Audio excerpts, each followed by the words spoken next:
Look what came in the mail, bruh. So I got this shit like a couple days ago. Oh, I got it yesterday, I think. I bought this because after learning how the whole system works, so your car has a oil pressure switch installed from the factory, and if your oil pressure goes below 5 psi, your check engine light will turn on. But the problem with that is that by the time it gets to 5 psi, it's already way too low. So by the time you're seeing the oil light or check engine light, it's too late. Your motor's pretty much cooked. I would assume at that point. So to prevent to prevent damage, I wanted to check the oil pressures. But the reason it took me so long is because I didn't know that that's how it worked. I was under the assumption that if you didn't have a check engine light on, you were good, but that's not the case at all. So at idle, sounds like 650 RPMs. Your car should have like around 14 psi at 80 degrees Celsius, whatever that is in Fahrenheit. Um, and so as soon as I knew that, I immediately bought this kit. But I did not realize that it was gonna be kind of this much to install it. After watching a couple videos after I bought it, which should not do, you have to extend the oil pressure harness. You have to extend that. And then you also have to extend the temperature, or oil temperature sensor harness.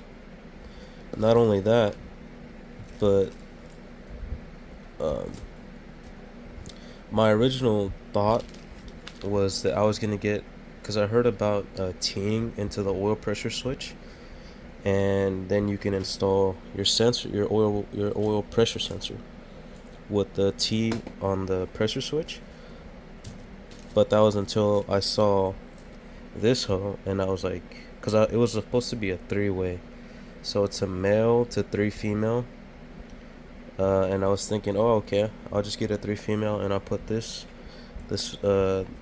temperature sensor and the pressure sensor, as well as the OEM one, all in one, right? Easy. This is too long for that to work. So if I want to install this, I think it was, what's the third pedal media is what it's called. Um, he was you have to have the Mishimoto oil sandwich plate in order to install this one, unless you want to drill like your oil pan, but I'm not doing that. And obviously this one can be teed in with your oil pressure switch, which I would also recommend, because if you install it to the oil sandwich plate, you won't get accurate readings. I I think I remember reading that they're supposed to be higher pressures or lower pressure. I think they were higher pressures. It's like 6 to 8 psi of above what it should be, because you're measuring the pressure below the oil filter. But the plan now, before I install this shit, the plan now, probably today or tomorrow. Well, I'm gonna do it tomorrow, but I'm gonna end up buying the manual gauge set from Harbor Freight, and I'll end up doing the tests measuring the oil pressure, and depending if the oil pressure is good or bad, depending if the oil pressure is good or bad, I'll have to go from there. Alright, so here are the sizes you're gonna need: 27 or 14, or 27 for the sensor, 14 for this, for the elbow, and then an 11 for this if you're gonna be using this gauge. I'm gonna take it off. Let's see.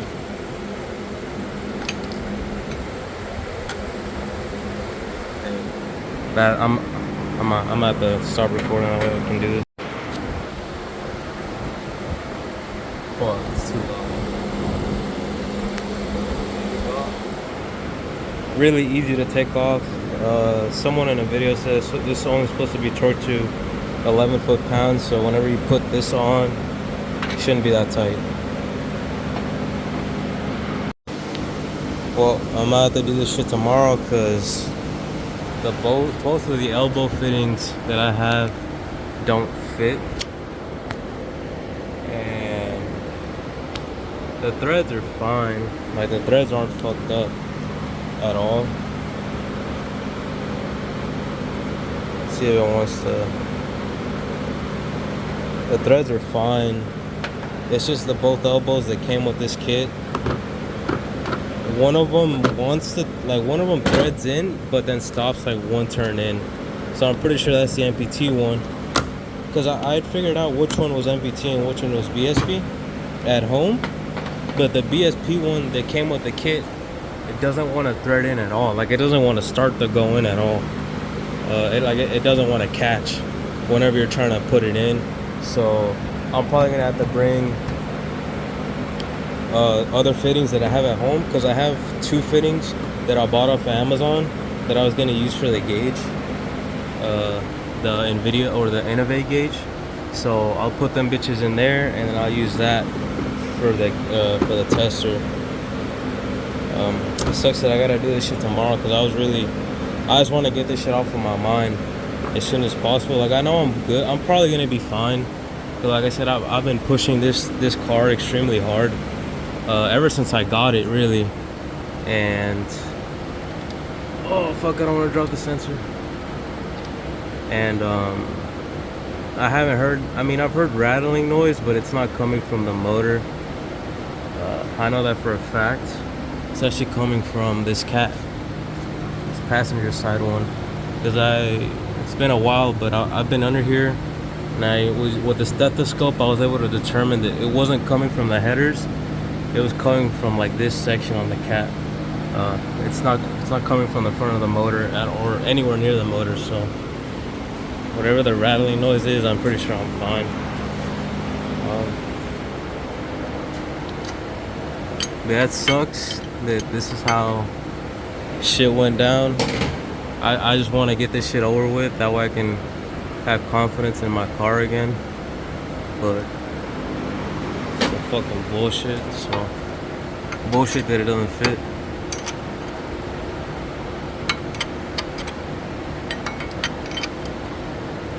I don't want to over tighten it, so I'm just gonna leave it like that.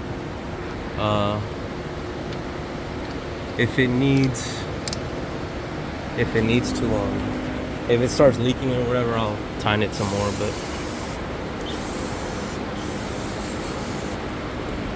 fuck it. We on that fucking hoe shit, bruh. So I still haven't even done I still haven't done the oil pressure shit right. I still haven't done it. That shit was yesterday. I was gonna do it today. I was gonna do it today until this morning. It cranks up. It starts. But it doesn't want to move at all. It just crawls. And I immediately kind of knew what it was. I barely went down the street, and I realized I couldn't accelerate, and I started coming back. And I knew right then and there was probably going to be the alternator, because it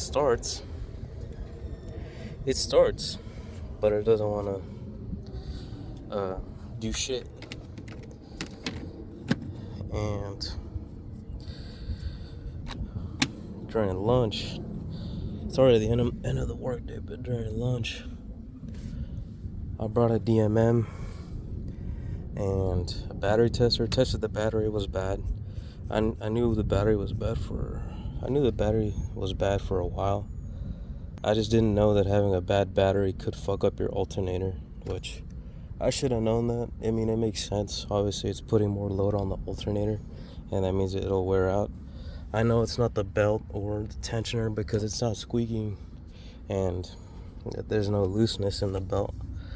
Let's see. No, there's no looseness in the belt. So before I could even do the pressure test, I get hit with this shit. So now I gotta replace the battery, I gotta replace the alternator, and then I can do the fucking oil pressure test, which they're probably gonna do. I'm gonna have to do this shit at home because I can't drive it. And I'm not gonna tow it to the shop to just lift it up in the air. I'm not gonna do that shit, so. I'm gonna have to do this shit at home. I'm gonna have to buy some ramps. Luckily, I still got the Maxima. So, that was my first daily, that Maxima. I think I had it for a year and then I bought this hoe. But yeah. Couldn't get more unlucky with that shit. But at least I get to enjoy this hoe right here. Alright, little update. So my day off, I got all my fucking tools. Just copped a new battery. Got that Walmart special. 3-year warranty. I bought these ramps, Harbor Freight, $60.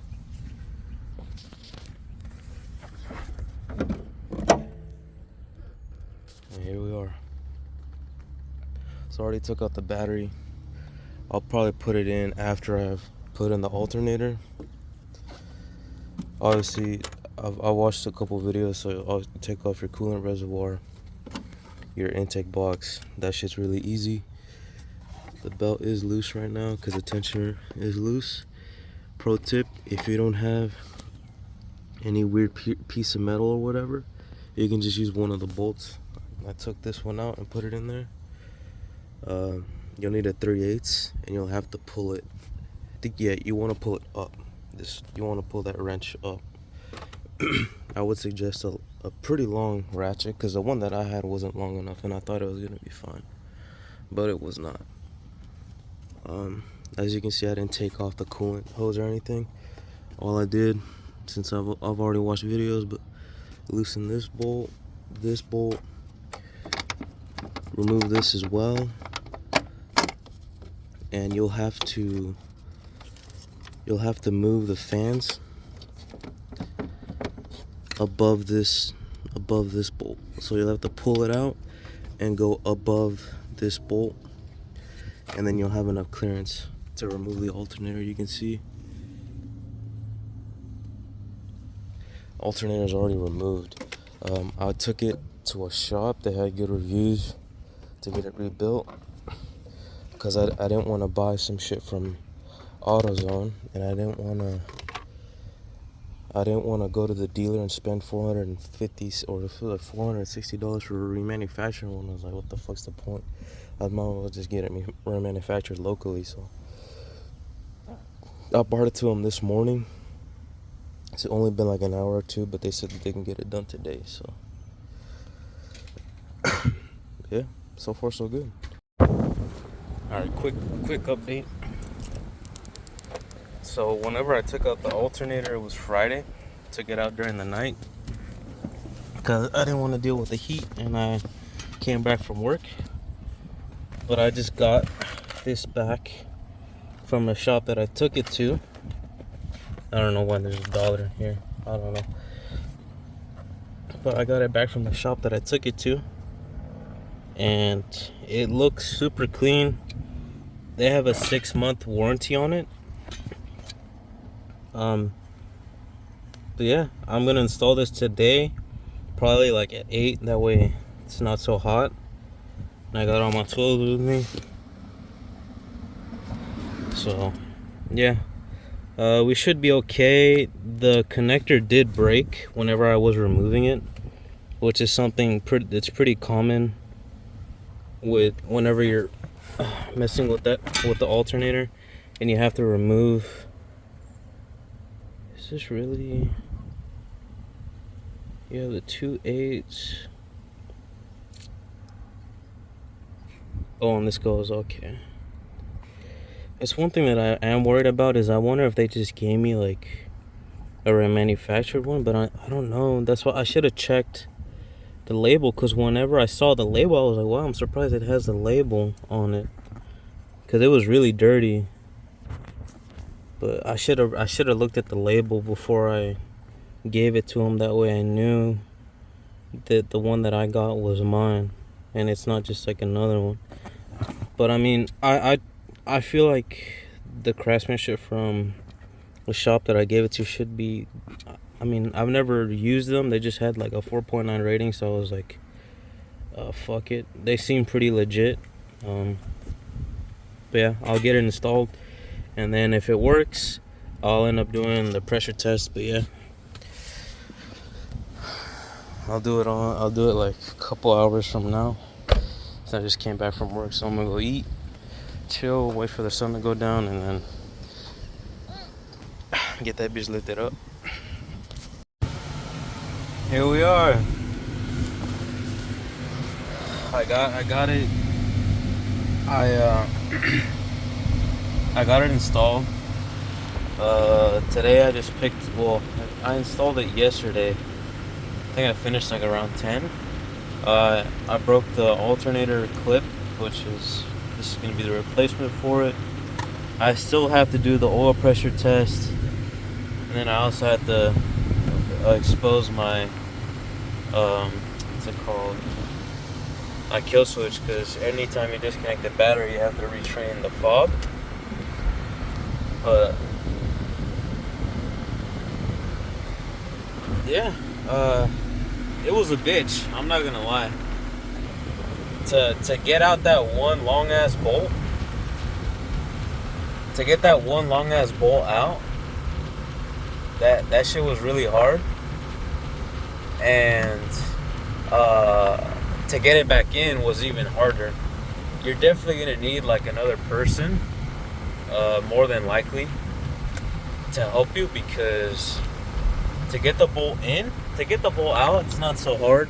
You just have to push up the radiator, or not the radiator, but the fan shroud and the fans upward while you pull out on the bolt, it's easy to do by yourself. The hard part is getting the alternator in with the bolt, because you have to line up the hole with the motor and the hole with the alternator. You have to push in the bolt as well, and then you have to push up the radiator fans at the same time. So I had my dad wiggle the alternator while I was holding up the fans and pushing in the bolt, and that did it. I spent I want at least 30 minutes trying to get it in. So I still have to do the oil pressure test. I'll probably end up doing it tomorrow. I don't know when I'll install I probably should install the alternator clip tomorrow as well, just because I am still worried about it coming out unintentionally, whenever I'm driving, and if that shit happens, I'm done.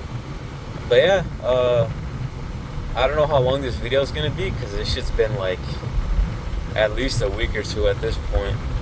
Because originally I was just gonna do the fucking oil pressure test just to see if my G37 oil gallery gaskets were good, and then my alternator died, so I had to wait at 4 to 3 days to get it rebuilt.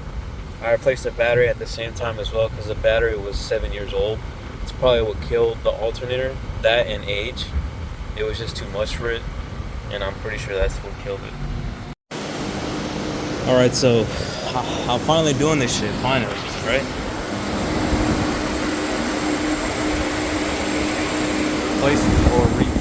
Rebuilt the alternator. Looks brand new, but it doesn't look like we're out of the woods yet. So we're at, when I started the car, it was around 14 psi, which is the right specification for the psi, but the oil temperature is only at 152, so as the temperature rises, it'll continue to drop pressure. So more than likely I will have to do the oil gallery gaskets, which I'm okay with it, as long as the motor isn't fucked up. I'm happy. So Engine oil temperature 152. So I'll wait for it to get to 176, and I'll check the idle again, or the pressure at idle. As you can see, we're at 12 psi right now, and like I said, it'll probably continue to go lower whenever the temperature goes up. It's not leaking either.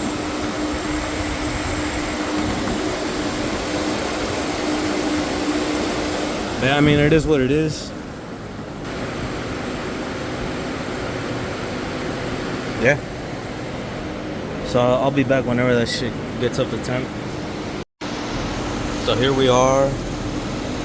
We're like at 10 psi. Yeah, 10 psi. 176 oil temperature. So it's below specification by 4 psi. I still got to do the 2K RPM test, which is you rev it up to 2K, and it should be at 43 psi. So let me go get someone to help me with that.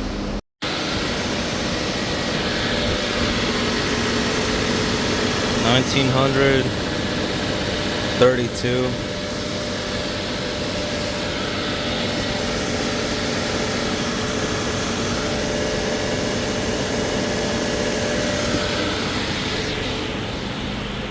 I just ended up using a pry bar,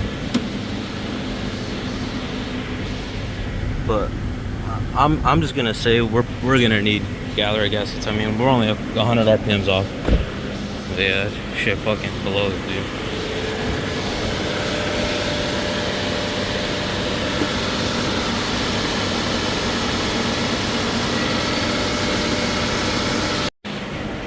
Shit, we are at a higher temperature, but I don't think it matters. Like I feel like it's pretty conclusive at this point that it's gonna need them. So far, really no motor noise at all, really, which is good. That means that the motor isn't messed up. More than likely, though, I don't know. It's hard to say. Because you have the specification. They have the specification there for a reason, right? Let's look at it again. So that's at idle. 10 psi. We're at 186 Fahrenheit. We're definitely a lot over the temperature, but it doesn't matter. I feel like I know at this point. But yeah, I mean, no motor noise, no odd sounds or anything coming from the motor. So at this point, I think I'm probably gonna stop driving this car. Probably turn it on every now and then, just so the battery doesn't die, until I get the gallery gaskets. It's a whole bunch of shits. The gallery gaskets. Fuck, I don't know. I'll have to look at. There's videos on how to replace them and all the parts that you should replace. So yeah. We'll go from there, and after that I'll end up installing high flow gasket. You can hear it rattling, but I mean, it is what it is. Now I'll see. Well, it's gonna be the end of the video. It's gonna be a long ass video, but yep, that's it. Hopefully the next video after this one, I'm gonna be replacing him. So yeah, hope you guys found this useful. Shit sucks, but I mean, it's better to find this shit out now and prevent any more damage to the motor. So see you guys later.